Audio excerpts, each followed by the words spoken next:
Hi hello നമസ്കാരം. ഈ വിഷയത്തെപ്പറ്റി നമ്മൾ സംസാരിച്ചില്ലെങ്കിൽ നമുക്ക് മനുഷ്യത്വമില്ലെന്ന് തോന്നും. ഈ വിഷയത്തിൽ നമ്മൾ പ്രതികരിച്ചില്ലെങ്കിൽ നമ്മൾ മനുഷ്യനല്ല എന്നും തോന്നും. കറക്റ്റാണ്.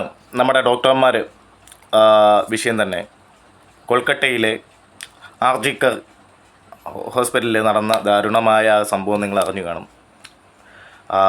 ഒരു ഡോക്ടർ, ഒരു ലേഡി, 31 വയസ്സുള്ള ഒരു ലേഡി ഡോക്ടർക്ക് അതിദാരുണമായ പീഡനം അനുഭവിച്ച് മരിക്കേണ്ടി വന്നു.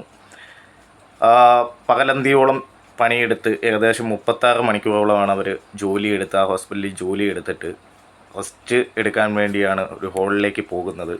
അവിടെ രാത്രി കുടിച്ച് മദ്യപിച്ച് ഉന്മാദനായ ഒരു അവിടെ തന്നെ വർക്ക് ചെയ്യുന്ന അല്ലെങ്കിൽ അവിടെ ഡ്യൂട്ടി കിട്ടിയിരിക്കുന്ന ഒരു പോലീസുകാരൻ തന്നെ അവരെ ഇത് ചെയ്യുകയാണ്. ഈ വേലി തന്നെ വിളവ് തിന്നുക എന്ന് പറയുന്ന കണക്ക് നമ്മളെ സംരക്ഷിക്കേണ്ട പോലീസ് അല്ലെങ്കിൽ കൊൽക്കത്തയിലെ ജനങ്ങളെ സംരക്ഷിക്കേണ്ട പോലീസ്, നമുക്ക് ഈ ഒരു കാര്യത്തിലൊക്കെ കേരള പോലീസിന് ഒരുപാട് ഇത് ചെയ്യാൻ കാര്യം അവർ ഒരുപാട് സ്ത്രീകളെ ഒരുപാട് റെസ്പെക്റ്റ് ചെയ്യുന്നുണ്ട്. സോ ചിലയിടത്ത് ഇത് അങ്ങനെ അല്ല. ഇവിടെ വേലി തന്നെ വിളവ് തന്നിരിക്കുകയാണ് കൊൽക്കത്തയിലെ പോലീസ്. അവിടെ ജീവിക്കുന്ന ഓരോ ജനങ്ങൾക്കും ഒരു ഇതുമില്ല. നമുക്കറിയാം കേരളത്തിൽ കഴിഞ്ഞ കാലങ്ങളിൽ നടന്നൊരു സംഭവമൊക്കെ.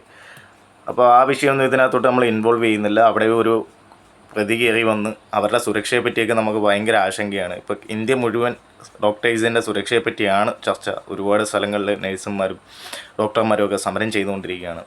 ഒരുപക്ഷെ നമ്മൾ ദൈവത്തെപ്പോലെ തന്നെ കാണേണ്ട കാര്യം, ജീവൻ തിരിച്ചു തരാൻ അവർക്ക് മാത്രമേ കഴിയൂ, അല്ലെങ്കിൽ അവരുടെ ചികിത്സയ്ക്ക് മാത്രമേ കഴിയൂ. അപ്പോൾ അവരെ തന്നെ ഇല്ലാതാക്കുന്ന, നമ്മൾ സമൂഹത്തിൽ ഒരുപാട് റെസ്പെക്റ്റ് ചെയ്യുന്ന ആൾക്കാരുണ്ടെങ്കിലും ഇപ്പോൾ പോലീസുമാർ, ടീച്ചർമാർ, ഇതേ കണക്ക് എന്താ പറയുന്നത് ഡോക്ടർമാരൊക്കെ ഉണ്ടെങ്കിലും ഈ ഡോക്ടേഴ്സ് മാത്രം പണിയെടുത്ത് അല്ലെങ്കിൽ കഷ്ടപ്പെട്ട് രാവന്തിയോളം പണിയെടുത്ത്, നമുക്കറിയാം നമ്മളോരോ ആവശ്യത്തിനൊക്കെ പോകാൻ നേരത്ത് നമ്മളോട് ഉറങ്ങണം അതും ഇതുമൊക്കെ പറയും. ഈ ഒരു ഡോക്ടറിൻ്റെ അവസ്ഥ തന്നെ നിങ്ങളൊന്ന് ആലോചിച്ച് നോക്കുക.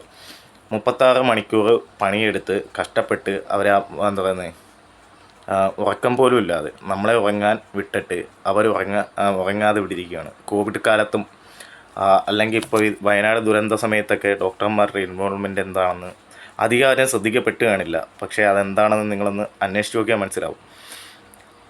അവരത്രത്തോളം കഷ്ടപ്പെടുന്നുണ്ട് നമ്മുടെ രാജ്യത്തിന് വേണ്ടി. അവർക്ക് ശമ്പളമുണ്ട്, ശരിയാണ്, റെസ്പെക്റ്റ് ഉണ്ട്, പക്ഷേ അവരുടെ സുരക്ഷ അത് അത്യാവശ്യം തന്നെയാണ്.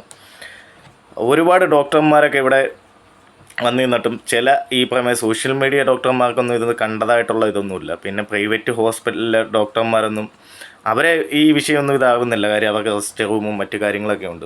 നമ്മൾ ഹോസ്പിറ്റലിൽ ചെല്ലാൻ നമുക്ക് കാണാം പലയിടത്തും റെസ്റ്റ് റൂം എന്ന് പറയുന്ന സംഭവം ഇല്ല.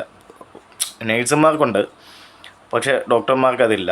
അപ്പോൾ അവർ ഈ പറയുന്ന 36 മണിക്കൂർ ഇത് ചെയ്തിട്ടൊരു വലിയ ഹോളിലേക്ക് ചെന്നിട്ടാണ് അവരവിടെ കിടക്കുന്നത്. അത് തള്ളി തുറന്ന് ഒരു പോലീസുകാരൻ ഇത് ചെയ്യുക എന്ന് വെച്ച് കഴിഞ്ഞാൽ അത് ക്രൂരമായിരുന്നു. അവരവിടെ താൽക്കാലിക അല്ലെങ്കിൽ ഇപ്പം എന്താ പറയുന്നത് താൽക്കാലികമായി ജോലി ചെയ്തിരുന്നു വന്നിരുന്നൊരു ഡോക്ടറാണ്. ടെമ്പററി ആയിട്ട് ജോലി ചെയ്ത് വന്നിരുന്നായിരുന്നു. അപ്പം ഇത്രയും ക്രൂരമായ ഒരു ഇതിനെതിരെ നമ്മൾ ഓരോരുത്തരും മനുഷ്യനെന്നുള്ള രീതിയിൽ നമ്മൾ പ്രതികരിക്കണം. അതേ കണക്ക് നമ്മളെക്കൊണ്ട് പറ്റുന്ന രീതിയിൽ സോഷ്യൽ മീഡിയ വഴിയായാലും ഒക്കെ പ്രതികരിക്കണം. അവരുടെ സുരക്ഷ ഒന്നുകൂടി ഉറപ്പുവരുത്തണം.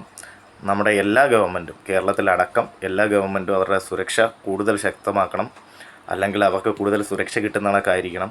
പിന്നെ ഇതേപോലുള്ളൊരു നാറി ഈ പെൺകുട്ടിയോട് അല്ലെങ്കിൽ ഒരു ഡോക്ടറോട് ഇങ്ങനെ ചെയ്ത് ഈ നാറി നിയമത്തിൻ്റെ എല്ലാ കുരുക്കളും. പിന്നെ ഇതിനകത്തൊരു ഇപ്പോൾ വലുതായിട്ട് ചർച്ച ചെയ്യുന്ന ഒരു കാര്യമുണ്ട്. ഈ പെൺകുട്ടിയുടെ ശരീരത്തിൽ നിന്നും സെമൻസ് കിട്ടിയിട്ടുണ്ട്.